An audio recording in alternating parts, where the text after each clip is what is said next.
Hi everybody, welcome to another action-packed day. Oh yeah! Now, we're gonna continue on to do the guide videos for the builds. I think we're almost done. We have a couple of commanders left. Let me count here. 1, 2, 3, 4, 5, 6, 7, 8, 9, 10, 11, 12. 13 commanders.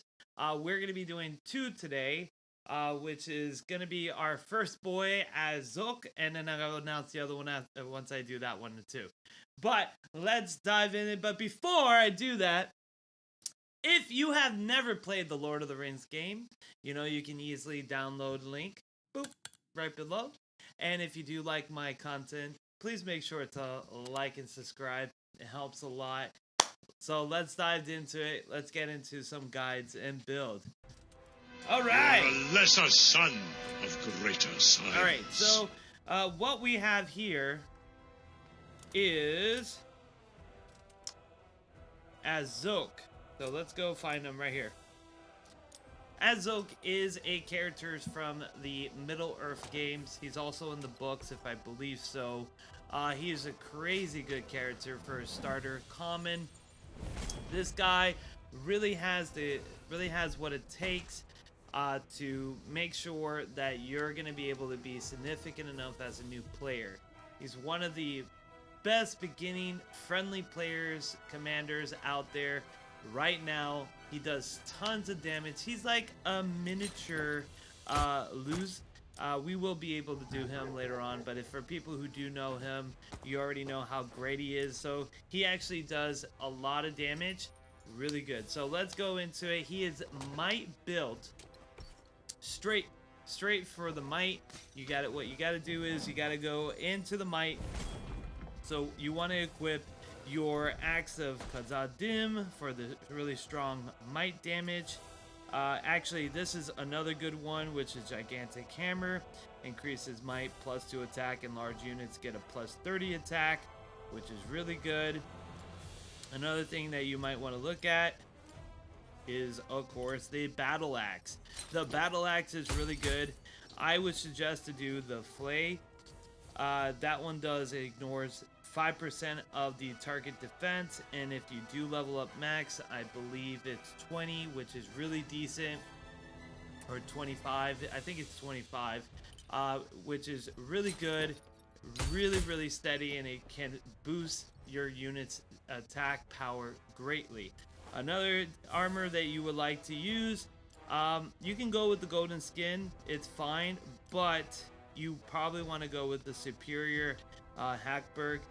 That one is really good. It does give an invade chance of a 40, +25 on might, and good on defense. In case you don't want to go with that and you want to go a little something faster, Scout Mail is pretty good as well. It will give him a +20 on might and +24 on speed.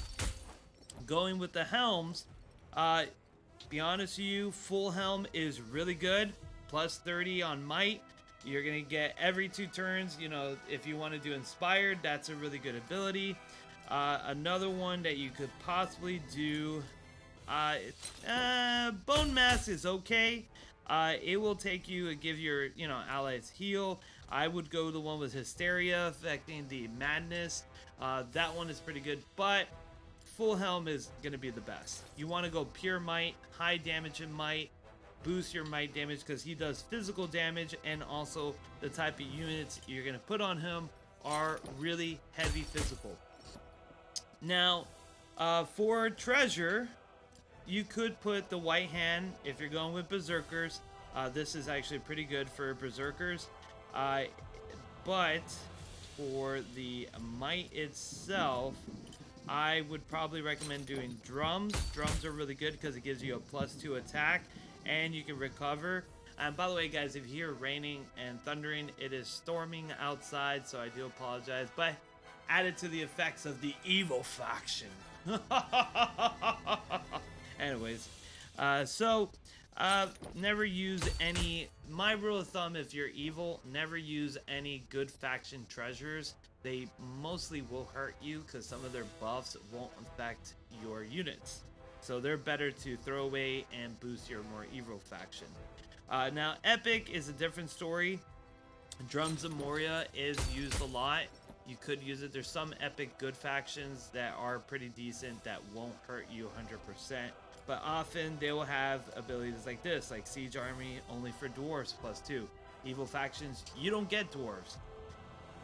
So, let's dive deep into his skills so that way you guys can know how to build them. Now, this guy is purely a DPS. Do not waste your time with the second branch of the tree. You're not going to deal the focus damage, and Dark Mantle is not really worthwhile. What you're going to do is your first is going to be in Pursuer. Pursuer is really good because you will unlock Deepen Wound, which will be able to deal high amounts of damage here. Better to show you guys. Right here. Boom, boom. So, with a Deepen Wound, you will be able to level up every time about 60%.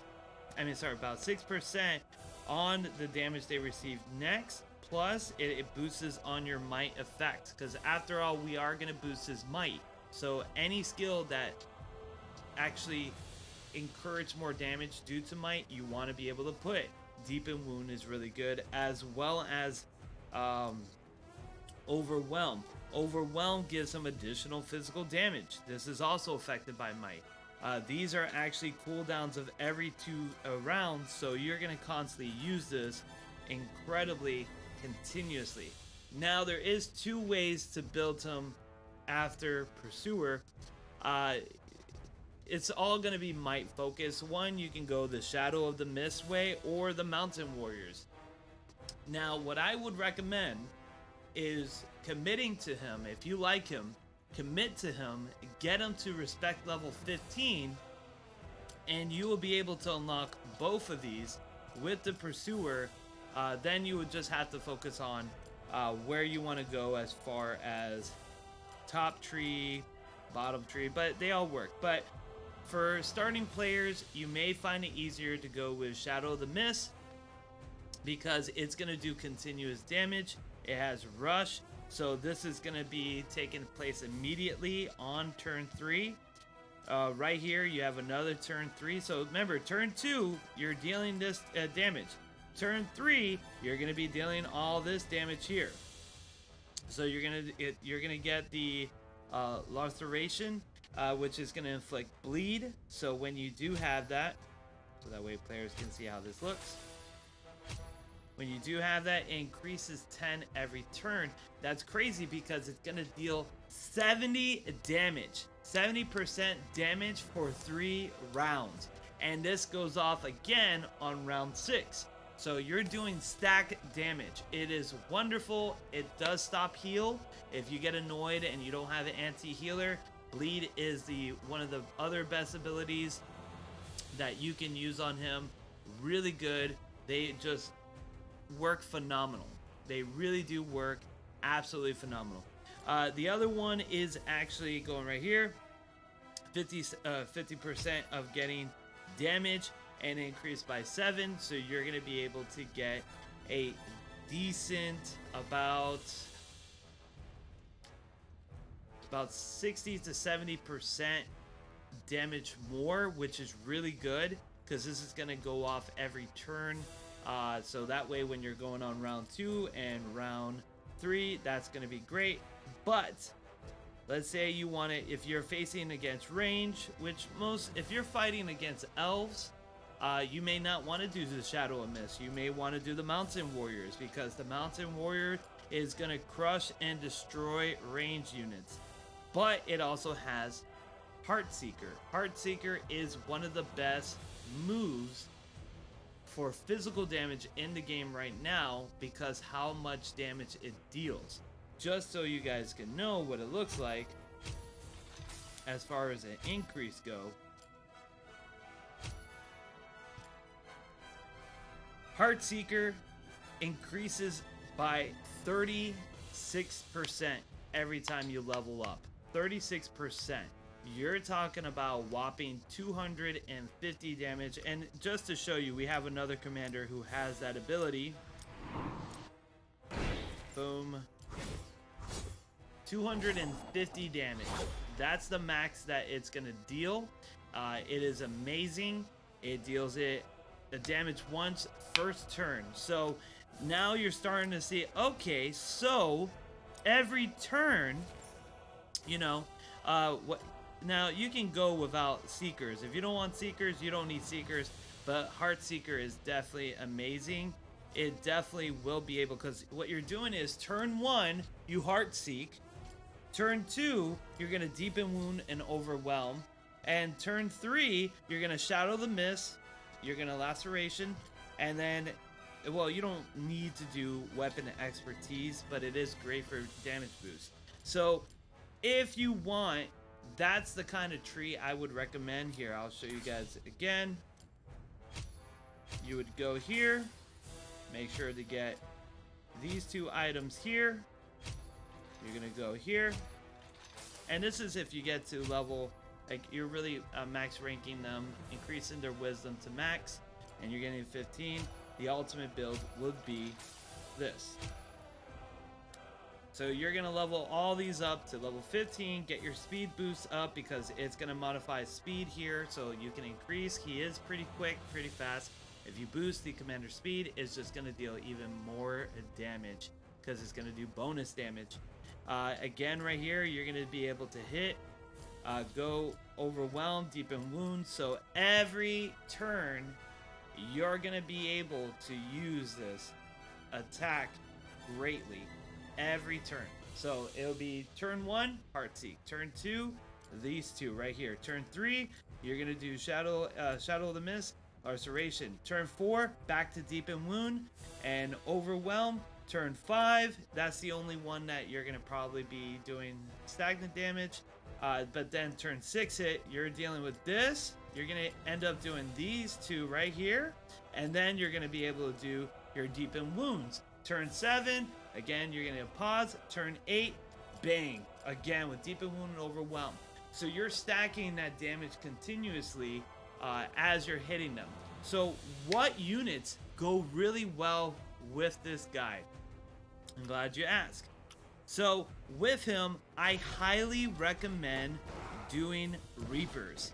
Reapers are really good, because turn 5, right when you have that stagnant, they will pick up the damage going on forward. Turn 5, boom, boom, boom, getting in there. They're orcs, so you can boost their orcs abilities. They're able to kill the lowest priority defense, which Heartseeker will attack the lowest HP, which that would be great. You're going to be able to keep on doing damage throughout. And then what I would do is possibly maybe Mountain Trolls if you're looking for more tankiness. But if you want to be able to have high damage in the beginning and low damage in the end, you could go Fallen. You can go Berserkers, which we'll show, but Fallens is also good because they're also steadily grind, and you can also keep getting more damage per turn. Works really well because not everybody can have Fallen, but Berserkers are going to be the ones that you're going to want to use, because in the beginning, Berserkers get such a big, such a large bonus from this. They're 20% damage bonus first turn. So what is going to happen is your Berserkers are going to hit. That's going to go through. Then your Reapers turn 5, when the Berserkers damage actually decreases, because it's going to keep decreasing. Your Reapers pick up in damage, and you're going to continue on. Or you can do the Fallens and Reapers. Fallen and Reapers combination in this game has been phenomenal. Another great one, if you get the neutral camps, which it's not the easiest to get because you have to be in certain. One of the best units on him are Half Trolls. Half Trolls are really good, and only because they also have bleed. So you're going to be able to do double the bleed damage on top of his bleed with Shadow of the Mist. Those right there are going to be they're gonna be great because you're doing continuous damage on turn. Half trolls are probably the best unit on him with Reapers, but again, you need to be able to get the neutral camp. You can't get the neutral camp, you're not going to be able to get the half trolls. You may want to be able to, and these are evil men too, so they don't affect on orcs, they are men. But again, you might want to be able to do Fallens because you might not have the abilities to able to get them. Now they're really great. Just to show what Reapers can do, I do have something here. Let's see here. See if it shows. So that way you guys can see the full power of Reapers.